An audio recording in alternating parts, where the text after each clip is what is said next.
E aí, pessoal, estamos aqui para mais um episódio do Pod Histocel. Quem está aqui comigo mais uma vez é a professora Bruna. E aí, gente, tudo bom? No episódio de hoje nós vamos falar sobre um assunto muito interessante. É um assunto bem queridinho dentro da histologia pelos alunos, né? Não é nem questão de dúvida não, mas é mais questão de ser um assunto prazeroso de ser falado, né? A gente traz hoje neurônio e células da glia. Exato, é como você falou, Miguel. Eu adoro essa aula, acho muito legal, acho uma aula interessantíssima e não acho tão complicada. Eu acho assim, depois de epitelial, conjuntivo, todos os conjuntivos, ossificação, eu acho que a célula tecido nervoso é a parte prazerosa. É o refresco depois do É o refresco, assim, é a parte mais fácil.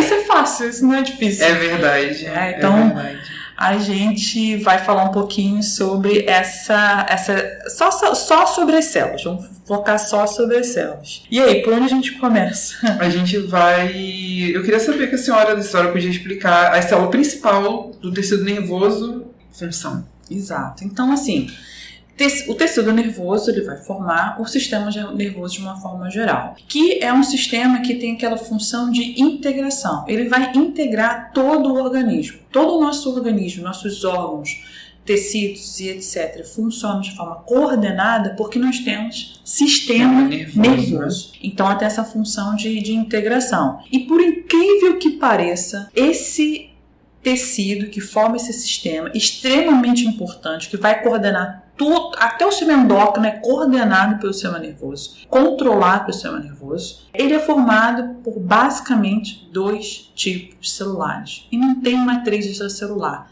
graças a Deus. Pois é, o refresco mais uma vez aí, né? Não tem matriz extracelular aí. Então, ele é formado basicamente por 2 tipos celulares, os neurônios e as células da glia. Existe um único tipo de neurônio? Não, tem vários tipos de neurônios, mas de uma forma geral nós temos neurônios e células da glia, que também são um grupo de células. Vamos primeiro começar com o neurônio. O neurônio clássico que a gente aprende desde, sabe Deus, ensino fundamental, médio, com certeza. Desde criança, né? Desde criança a gente desenha o neurônio, né? Aquele monte de perninha lá. Mas é basicamente isso. O neurônio é uma célula altamente especializada. Qual é a função do neurônio? Produzir, permitir a passagem de informações. O sistema nervoso, ele capta informações do meio, então se está frio, se está quente, né? Se tem dor, ou se tem uma injúria ou não, e manda informações para o meio externo também. Então, para ele captar essas informações e emitir essas informações, os neurônios são os responsáveis por captar e transmitir essas informações e eles vão fazer isso através da condução, da produção e passagem de impulsos nervosos. Mas daqui a pouquinho a gente fala sobre impulsos nervosos. Vamos falar primeiro do neurônio. Então, como eu falei, classicamente um neurônio ele possui 3 partes. Essa célula está dividida em 3 partes. O corpo celular, onde a gente encontra o núcleo, o nucleolo e as organelas. Ele vai ter todas as organelas clássicas, vai ter mitocôndria, retículo endoplasmático granular, complexo de Golgi, etc. É uma célula bem clássica, né? Tem de tudo. Célula clássica. E desse corpo celular partem os bracinhos. Quem são os bracinhos? Os dendritos e o axônio. Qual é a função de cada parte? Os dendritos, que geralmente, não é sempre, mas geralmente estão em maior quantidade, vão ter a função de captar, de receber melhor os impulsos nervosos, receber essas informações. O corpo celular, ele vai ser responsável por produzir todas as substâncias para manter a célula viva. As proteínas, lipídios e etc. E o axônio, que é o último prolongamento, ele vai ter a função de transmitir, de passar o impulso nervoso de uma célula para outra. Então, bem fácil, bem tranquilo. Tá? Uma coisa que eu lembro que os alunos também ficam meio confusos é a tal da substância de início. Nício, Ni2SZ. É russo mesmo, então fica uma grafia diferente pra gente. O que é o corpo? O que é esse corpúsculo de início? São manchinhas basófilas no corpo celular dos neurônios. E é bem simples de entender, pessoal. O corpúsculo de início, ele é nada mais nada menos que o retículo endoplasmático granular. Vocês lembram, o retículo endoplasmático anular tem muitas cisternas. Como ele é bem abundante no corpo celular dos neurônios, ele fica bem corado pelos corantes histológicos. Aí parece uma mancha. Parece não, é uma mancha basófila. E aí, então, o corpúsculo de início nada mais nada menos que são, na verdade, as cisternas do retículo endoplasmático granular, responsável pela produção de proteínas. É só isso. Às vezes a gente acha que não tem nada a ver, né, uma coisa com a outra, mas já é assim, pode não ter nada a ver, né, poderia ser evitado, mas é necessário, né, tem um porquê, né, tem um porquê. Tem um porquê. Né? E a gente vê, é muito fácil de ver em qualquer neurônio, então é muito fácil, por exemplo, de ver no neurônio, que é bem grandão, da medula espinal. Na medula espinal é bem fácil de ver corpúsculo de início, então é sempre bom a gente frisar, né, o que é isso. Muito bem, então a gente falou qual é a função do neurônio, quais são as suas porções e falamos, né, que a função dele ele é captar essas informações e transmitir para as demais células. Essas informações são passadas através de impulsos nervosos. O que é um impulso nervoso? Nada mais, nada menos que um trânsito de elétrons. São elétrons, né? A membrana plasmática dos neurônios, ela despolariza, né? Ela muda de carga e isso permite a passagem desses elétrons, tá? Então, é um fluxo de elétrons. É basicamente isso mesmo. Agora, como é que um neurônio passa a informação de um para outro? Ou para uma célula efetora. O que é isso? O que é célula efetora? É uma célula que vai realizar uma função. Então, alguns neurônios se conectam às células musculares e passam a informação via impulso nervoso para essa célula muscular contrair. Então, a célula muscular esteroide-esquelética, ela funciona dessa forma. Quem a estimula para contrair é um estímulo nervoso, que chega nela o impulso nervoso. Então, como é que os neurônios se comunicam? Através de um local bem específico chamado de sinapse nervosa. No nosso corpo existem dois tipos. A sinapse nervosa, que é a química e a elétrica. Então, a sinapse química e a sinapse elétrica. Na sinapse elétrica, a membrana plasmática das células, dos dois neurônios, estão coladas. E aí você tem poros entre as duas membranas que permitem a passagem desses íons, nessa corrente elétrica. Agora, na sinapse química, que é a mais abundante no nosso corpo, a sinapse química há um espaço entre as membranas plasmáticas das células. Então, eu tenho o primeiro neurônio, eu tenho ali o axônio, que é o responsável por transmitir o impulso nervoso, de conduzir, e aí na extremidade desse axônio, ela se aproxima de um dendrito de um outro neurônio. Né? Eles se aproximam, mas eles não se colam, existe um espacinho entre eles. Essa é a sinapse química. A sinapse química, então, é formada pela membrana pré-sináptica, que é a membrana do axônio, a fenda sináptica, que é o espaço entre as membranas, e a membrana pós-sináptica, que é a membrana do dendrito, ou da próxima célula, pode ser a membrana plasmática da célula muscular esteroide-esquelética. Então, mais uma vez, sinapse química ela é formada por membrana pré-sináptica, fenda sináptica, espacinho, e a membrana pós-sináptica. Poxa, se tem um espaço entre as duas células, como é que o impulso nervoso, que é uma carga elétrica, uma corrente elétrica, uma onda de íons, como é que passa de uma célula para outra? É louco, né? Via Bluetooth? Via Bluetooth. Ainda não passa por Bluetooth. Na verdade, é um sistema até melhor que o Bluetooth. Passa via estímulo químico. O axônio libera componentes, né, uma substâncias chamadas neurotransmissores. Então, neurotransmissores são compostos que são liberados pelos axônios dos neurônios que vão, então, que vão estimular a formação do impulso nervoso na próxima célula. E aí, essa informação, ela continua andando de célula em célula até, né, você estimular aquele circuito, né? Exatamente. A gente viu que era sinapse, viu que eram os neurotransmissores. Então, basicamente, a gente fechou os pontos mais importantes dos neurônios. Vamos passar, então, agora para as células da glia. As famosas células da glia. As famosas células da glia. Eu acho elas super fofas, né? Sim, são as queridas. São as queridas porque eu as chamo de babás dos neurônios. Um neurônio, né? Por que é a babá? Porque um neurônio, uma vez que o neurônio morra, ele não vai ser substituído. E aí um parêntese, foi até um pesquisador brasileiro, encontrou uma região no encéfalo onde neurônios conseguiam fazer divisão celular. Isso é uma pequena região do encéfalo. Todo o resto, 99,99%, não faz. Não faz, né? Uma vez que você perdeu aquele neurônio, ele não é reposto. Essas células, uma vez formadas, não entram mais de divisão celular. Então, você precisa das células da glia para serem as babás dos neurônios. É literalmente isso, elas vão dar suporte e proteção para o neurônio não morrer. Basicamente, para os neurônios ficarem lá direitinhos, quietinhos, fazendo a sua função, né, e permitindo todas as funções do corpo. E aí, a primeira babá é o astrócito. Nome complicado, mas a célula não é complicada. O astrócito é uma célula que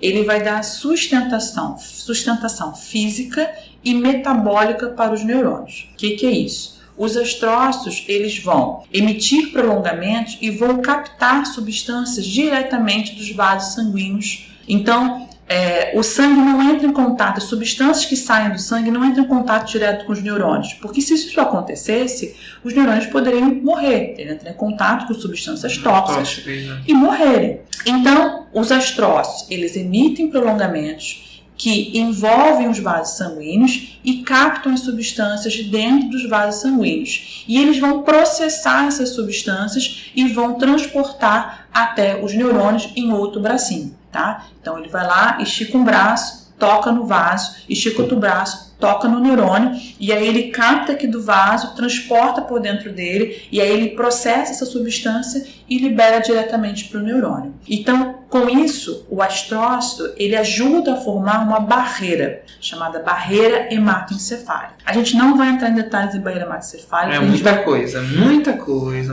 E a gente vai ter um episódio só sobre barreira hematoencefálica, só sobre ela. Para vocês se deliciarem. Exato, porque ela é especial mesmo e ela é muito importante para o corpo. Que é claro que tem substâncias, micro-organismos que atravessam a barreira, conseguem passar pelo astrócito. Muito bem, então esse foi o astrócito. A função dele é, então, permitir essa sustentação metabólica. Próxima célula da glia é o oligodendrócito. Outra palavrinha complicada, mas é só falar devagar que sai. Oligodendrócito. O oligodendrócito, ele é o responsável pela produção da bainha de mielina dentro do sistema nervoso central. O que é sistema nervoso central? É todo e qualquer tecido nervoso localizado dentro da caixa craniana e dentro da coluna vertebral. Todo tecido ali dentro faz parte do sistema nervoso central. Então, essa célula da glia produz a bainha de mielina ao redor dos axônios, que são os bracinhos responsáveis por transportar o impulso nervoso para os outros neurônios, né? Mandar a informação para um outro neurônio. Tá, mas o que é bainha de mielina? Bainha de mielina é uma substância formada por lipídios e proteínas com a função de isolante elétrico. Eu não falei que o que era o impulso nervoso? Era uma corrente de íons, uma corrente elétrica, quase que literal. Não é literal, mas é quase lá. Então, todo mundo não. Bom, algumas pessoas em crianças eu já fiz isso quando criança, coloquei o dedo em um fio desencapado. Então, o que acontece? Você toma um choque. O que é o choque? É aquela corrente de íons, né? A corrente elétrica que passava no fio, passa para o seu corpo, ele não está com isolamento e aí você toma um choque. Para que o impulso nervoso não se perca por entre os neurônios, eles estão ali envolvidos pela bainha de mielina, que forma esse isolante elétrico e aí permite que o impulso nervoso passe que nem um raio pelo axônio e chegue à próxima célula sem se perder. Fica até mais rápido. Exatamente, que fica mais rápido, tá? Mas também teremos um episódio só sobre impulso nervoso. Vamos entrar em todos os detalhes. Gente, calma, que só mesmo. Aqui é só uma pincelada, né? Então, o oligodendrócito produz essa bainha de mielina ao redor dos axônios no sistema nervoso central. E aí, eu já vou pular para a próxima célula, que é a irmã do oligodendrócito, que é a célula de Schwann. Eu pronuncio Schwann, mas pode ser Schwann, Schwann, como vocês quiserem falar. Então, a célula de Schwann tem a mesma função do oligodendrócito. Ela produz a bainha de mielina, só que sistema nervoso periférico. O que é o sistema nervoso periférico? todo e qualquer tecido nervoso localizado fora da caixa craniana e fora da coluna vertebral. No braço, né, na mão, nos pés. Exato, os nossos nervos, fibras nervosas, tudo isso é sistema nervoso periférico. E tem a célula de Schwann ali envolvendo o axônio. Só que a diferença dela para o oligodendrócito é que o oligodendrócito ele emite um braço e envolve esse bracinho ao redor do axônio. A célula de Schwann não. Toda ela abraça o axônio e se enrola ao redor dele, formando a bainha de mielina. Ah, sim. Tem uma diferença, né? Tem uma diferença. Né? Exatamente. Mas todas as duas células, oligodendrócito e célula de Schwann, têm a mesma função. Fechando a célula do Schwann, ela vai formar a bainha de mielina ao redor dos axônios do sistema periférico. A gente nomeia esses axônios do sistema periférico com bainha de mielina ou não, de fibras. Então, essas fibras nervosas são axônios que estão localizados no sistema nervoso periférico. E se ele tem a bainha de mielina, ele é uma fibra nervosa mielinizada. Se ele não tem, ele é amieline. Fechando aqui as células da glia, nós temos a micróglia. A micróglia é o macrófago do tecido nervoso. A micróglia é uma célula superestrelada, parecendo mesmo uma estrela, só que quando ela reconhece algum micro-organismo estranho ou alguma substância estranha, ela recolhe os prolongamentos e fica igualzinho um macrófago. Faz uma fagocitose, né? Exatamente, ela vai fazer, nem como, uma fagocitose, né? Mesmo. Só que do neurônio, né? Só diferenciado. Exatamente, né? Uma célula estranha, substância estranha, ela vai lá e fagocita. E também a última célula da glia é a célula ependimária, né? A célula ependimária é uma célula que parece um epitélio, mas não é, né? É uma célula nervosa. As células ependimárias, elas têm cílios na parte apical, elas estão ligadas na parede lateral por junções celulares, elas estão justapostas, estão dispostas uma do lado da outra, parecendo um epitélio mesmo.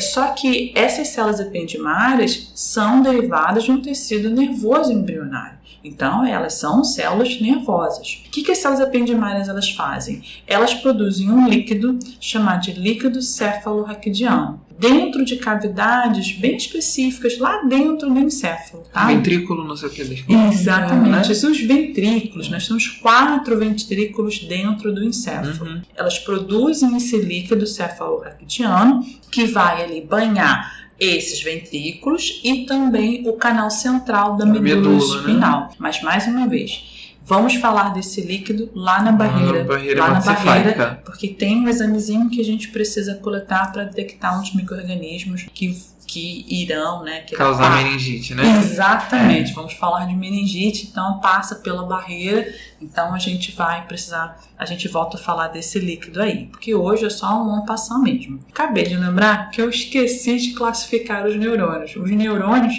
a gente vai, mais uma vez, classificar de diferentes formas. Primeira forma que a gente classifica os neurônios, quanto ao número de bracinhos. Então, quanto ao número de dendritos e quanto ao número de axônio. Bom, o axônio sempre é um só. Sim. Então, quanto ao número de dendritos. Se aquele neurônio tem vários dendritos e um único axônio, está parecendo uma árvore. O caule da árvore seria o axônio, né? E os galhos seriam os dendritos. Esse neurônio é chamado de multipolar. E é o neurônio mais comum, né, presente no tecido nervoso. Então, a maior parte das células tem vários dendritos e um único axônio. Mas também existe um neurônio chamado bipolar. Ele tem um dendrito e um axônio só. Um dendrito e um axônio, e eles têm aquelas mesmas funções que a gente já viu. Qualquer uma entrada, né, e uma saída. Exatamente. Também, né? Por um lado, entra por um lado só e sai por um lado. O outro é multi porque entra por vários braços, mas sai por um só, entendeu? Exatamente. Entra sempre entra por vários e vai sair por um só. E aí, para dificultar a vida do aluno, existe o pseudo-unipolar. O que é isso? Vamos lá, fácil de entender. O pseudo-unipolar é um neurônio que parece que tem um prolongamento único, mas não tem. O pseudo-unipolar, ele tem um único prolongamento. Só que, por que parecia que ele só tinha um? Porque durante a formação desse neurônio, ele tinha 2 prolongamentos, um dendrito e um axônio. Esses 2 prolongamentos se fusionam e depois se ramifica de novo. Então, por isso que parece que ele tem um prolongamento só, mas não é verdade. Ele vai ter uma bifurcação. Então, vou explicar de novo. Eu tinha um neurônio com 2 prolongamentos. Esses 2 prolongamentos se aproximam, se fusionam, formam um prolongamento único. E logo em seguida, esse prolongamento se bifurca. Vai para um lado e vai para o outro. Age como dendrito, um prolongamento da bifurcação age como dendrito e outro age como axônio. E aonde a gente encontra esse neurônio super diferente? Nos gânglios sensoriais ali da medula espinal, tá? Ligando um pouquinho com a anatomia. Mais uma vez o pseudo atrapalhando a vida do estudante, né? Trazendo como um sentido pejorativo de fato de falso. E mais uma vez, fazendo a gente ficar com as orelhas em pé, né, professora? Exatamente, porque pseudo parece, mas não é. Ele não existe unipolar, ele parece unipolar. É porque ele tem um prolongamento bem curtinho que depois se ramifica. Formam 2. De um formam 2. E aí daí vem esse nome. E a gente pode classificar os neurônios quanto à forma do corpo celular. E aí, pessoal, eu vou falar aqui sempre que parece. Não é igualzinho à forma que eu estou falando. Vai ser parecido. Mais uma vez, nós histologistas somos muito criativos. A gente vê forma em quase tudo. Então, quanto à forma do corpo celular, a gente tem os neurônios piramidais. O neurônio piramidal tem o seu corpo celular na forma de uma pirâmide, ou melhor, uma forma que lembra uma pirâmide, onde a gente os encontra no cérebro. Os neurônios piriformes. Os piriformes têm o seu corpo celular na forma de uma pera. A pera, a fruta. Então, ele é gordinho, né? Ou de uma raquete de tênis. Aonde a gente encontra esses neurônios, a gente encontra no cerebelo, córtex cerebelar. E para fechar, os neurônios estrelados, que são os também chamados multipolares, né? A gente volta o mesmo nome. Os estrelados, eles recebem esse nome porque o seu corpo celular parece uma estrela, tem várias pontas, onde a gente encontra no corno motor, ou seja, no corno ventral da medula espinal, do H medular, tá? Mas ali no corno ventral, tá bom? No meio mesmo, né? Ali Isso, nas pontinhas mesmo, na pontinha do H, na ponta do H. Professor, agora a pergunta que não quer calar, já ouvi também perguntando isso em sala de aula, é a questão dos neurônios, né? Tanto o estrelado, tanto o piriforme, tanto o piramidal, eles são multipolares? Sim. Então, os neurônios estrelados, piramidal e piriforme têm vários dendritos e um axônio. Então, quando a gente coloca ali na classificação com relação ao número de prolongamentos, todos eles são multipolares. É isso mesmo. Perfeito. Então, conseguiu sanar a dúvida. Então, gente, era isso. Eu acho que a gente abordou todos os pontos básicos. A gente vai ter um episódio só sobre barreira hematoencefálica, outro só sobre impulso nervoso. E dentro da barreira a gente vai falar do líquido. Galera, esse foi o nosso episódio de sistema nervoso, né, mais voltado para os neurônios e células da glia. Espero que tenhamos sanado as dúvidas de vocês. Como a professora falou, caso vocês tiverem alguma dúvida, podem entrar em contato com a gente, @podistocel no Instagram. É isso, até o próximo episódio. Obrigado, gente. Tchau, gente. Obrigada.